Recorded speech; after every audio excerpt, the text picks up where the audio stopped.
गदरी बाग में वक्फ का जो संशोधन बिल आया उसके खिलाफ में जब धरना उन्होंने आयोजित किया तो हमारे नेता आदरणीय प्रशांत किशोर जी वहां पर गए। मरीज को मार देना या मरीज को जहर दे देना मरीज का इलाज नहीं है। मोदी जी की सरकार ने जो वक्फ अमेंडमेंट बिल लाया है वो बिल्कुल ही किसी मरीज को, किसी व्यक्ति को जहर देने के बराबर है। पिछली जो सरकारें रही है उनकी भी नीयत कहीं ना कहीं खराब थी, इसलिए उनके लोग भी काबिज है। जन स्वराज पार्टी का और हमारे नेता आदरणीय प्रशांत किशोर जी का इस वक्फ के मामले पर उनका स्टैंड बहुत ही क्लियर है।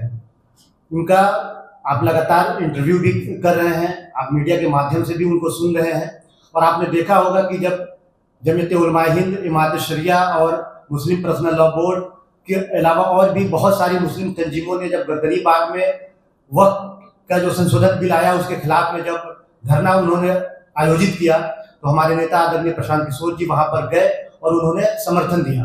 उसके अलावा और भी कई मीडिया चैनल्स के माध्यम से उन्होंने स्पष्ट किया है कि वक्फ की जो ये पूरी रिवायत रही है, जो पूरी एक आज़ादी के बाद से ही जो पूरा एक सिस्टम रहा है, कल्चर रहा है, कुछ सोच समझ कर ही हमारे पूर्वजों ने संविधान सभा के जो सदस्य थे, संविधान समिति के जो सदस्य थे या उनके बाद के जो नेता थे, उन्होंने बहुत सोच समझ कर ही वक्फ बोर्ड जैसा एक संस्था बनाया और मुसलमानों को उससे लाभान्वित करने की कोशिश की। हो सकता है कि बहुत सारी उसमें त्रुटियां रही होंगी, कमी रही होंगी, लेकिन मैं एक उदाहरण देना चाहता हूं कि मरीज को मार देना या मरीज को जहर दे देना मरीज का इलाज नहीं है, बल्कि कोई बीमार व्यक्ति है तो उसको दवा देकर उसको ठीक किया जा सकता है।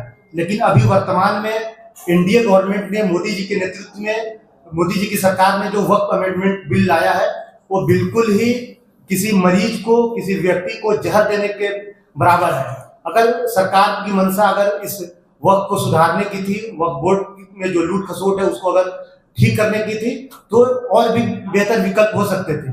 लेकिन इस तरीके से एक समाज को टारगेट करके, एक धर्म विशेष के लोगों को टारगेट करके ये कानून बनाना कहीं से भी संवैधानिक नहीं है।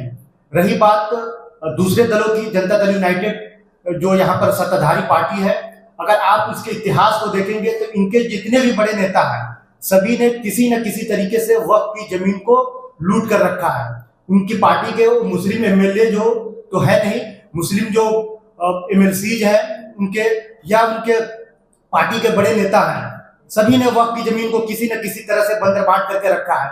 आप सोचिए कि एक ही व्यक्ति वक्फ बोर्ड का चेयरमैन पिछले 20 सालों से है, वो भी नीतीश कुमार के जो गृह लोकसभा क्षेत्र बाढ़ हुआ करता था किसी जमाने में, वहां से आते इरशादुल्ला साहब लगातार वही चेयरमैन है। आखिर वजह क्या है? एक ही व्यक्ति को नीतीश कुमार ने पिछले 20 साल से चेयरमैन बना रखा है। ये सोचने और समझने वाली बात है। दूसरी बात, आरजेडी की अगर हम देखते हैं तो आरजेडी भी लंबे टाइम तक बिहार में सत्ता में रही है, कांग्रेस भी लंबे टाइम तक बिहार में सत्ता में रही है, केंद्र में सत्ता में रही है। या इधर के भी दिनों में अगर देखते हैं, जब से 2005 के बाद नीतीश कुमार की सरकार जब आई है तो इसमें भी आरजेडी को 2 बार मौका मिला। अगर आरजेडी वाकई में ईमानदार थी वक्फ के मामले को लेकर तो इस बीच में बहुत सारे सुधार कर सकते थे, लेकिन उन्होंने नहीं किया, क्योंकि उनको भी मालूम है कि आने वाले दिनों में जब कभी उनको मौका मिलेगा तो उनको भी लूटने में आसानी होगी। इसीलिए आप देखेंगे कि जब संसद भवन में वक्फ को लेकर जब पूरी बहस हो रही थी तो आप देखेंगे कि उस एग्रेशन के साथ इस बहस में किसी ने भी हिस्सा नहीं लिया। अभी तक जितने भी कानून बनाए जाते थे या किसी बिल पर चर्चा होती थी, हमें याद है कि जब कोटा का कानून जब बनाया जा रहा था तो उस वक्त में कितने लोग एग्रेसिव थे, या न्यूक्लियर डील पर जब पूरा एक डिबेट चला, 2-3 दिनों तक पूरा डिबेट चला, तो कभी संसद की कार्रवाई ठप होती थी, कभी लोग लॉबी में चले आते थे, कभी वेल में आकर हल्ला मचाते थे। लेकिन वक्फ बिल पर लोगों ने सिर्फ अपना भाषण दिया है, लेकिन उन्होंने इस तरीके से डिसरप्ट नहीं किया कि सरकार को सोचने पर भी मजबूर होना पड़े। क्योंकि विपक्षी दल है, जाहिर सी बात है कि तृणमूल कांग्रेस हो या आरजेडी हो या कांग्रेस हो या दूसरी जो विपक्षी पार्टियां है, उनको अपना कोरम भी पूरा करना है। अगर वो विपक्ष में है तो जाहिर सी बात है कि सत्ता पक्ष ने अगर कोई कानून बनाया या कोई बिल लाया है तो उनका विरोध करना उनका नैतिक धर्म बन जाता है। अगर वो विरोध नहीं करते हैं तो जब चुनाव के टाइम में आएंगे तो जो उनके कोर वोटर है उनसे क्वेश्चन करेंगे, तो ये उनकी मजबूरी है।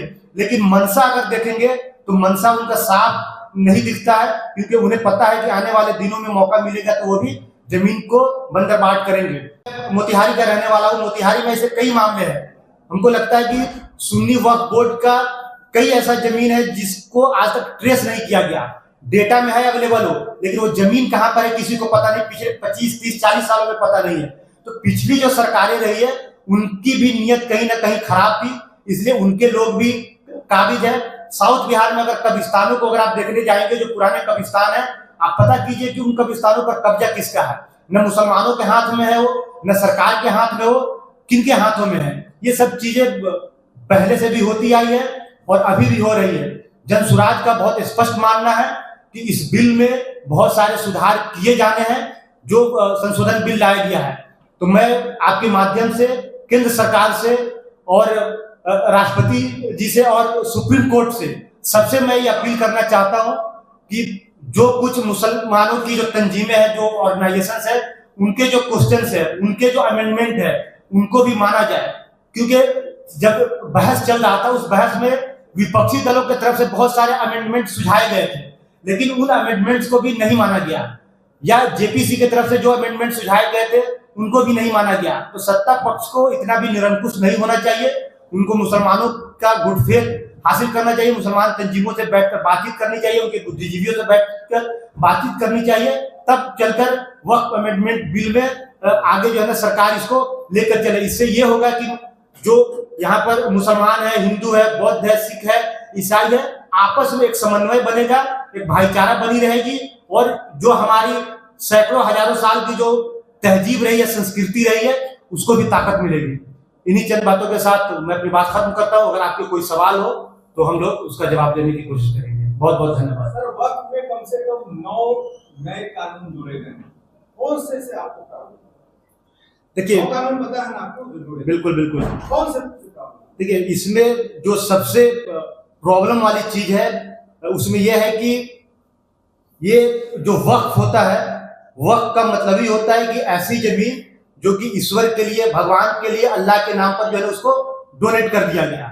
तो इसमें यह कहा गया कि कोई व्यक्ति 5 साल तक उसको ये साबित करना होगा कि वह मुसलमान है या नहीं है। ऐसा कोई थर्मामीटर इस देश में, इस दुनिया में नहीं है जिससे आप किसी के फेथ को आप टेस्ट कर सकते हैं। हो सकता है कि मैं आज यहाँ पर मुसलमान हूं, थोड़ी देर के बाद मैं हिंदू के स्क्रिप्चर्स को पढ़ूं, उनके धार्मिक ग्रंथों को पढ़ूं और मैं उससे प्रभावित हो जाऊं और मैं हिंदू बन जाऊं। या आप हिंदू हैं, हो सकता है कि आप मुसलमान इस्लाम के टेक्स्ट को पढ़ते हैं, उनके साहित्य को पढ़ते हैं, उनके धर्म ग्रंथों को पढ़ते हैं और आप इस्लाम से प्रभावित हो गए और आपने इस्लाम धर्म कबूल कर लिया, आप मुसलमान हो गए और आप प्रैक्टिस कर रहे हैं आप। और इसका पता सरकार को कैसे होगा कि आप प्रैक्टिस कर रहे हैं या नहीं कर रहे हैं? तो जो रिस्ट्रिक्शन है कि 5 साल साबित करना होगा, सर्टिफिकेट देना होगा कि आप मुसलमान है या नहीं है, ये अपने आप में बहुत ही समस्या वाली चीज है, बहुत ही प्रॉब्लमैटिक है।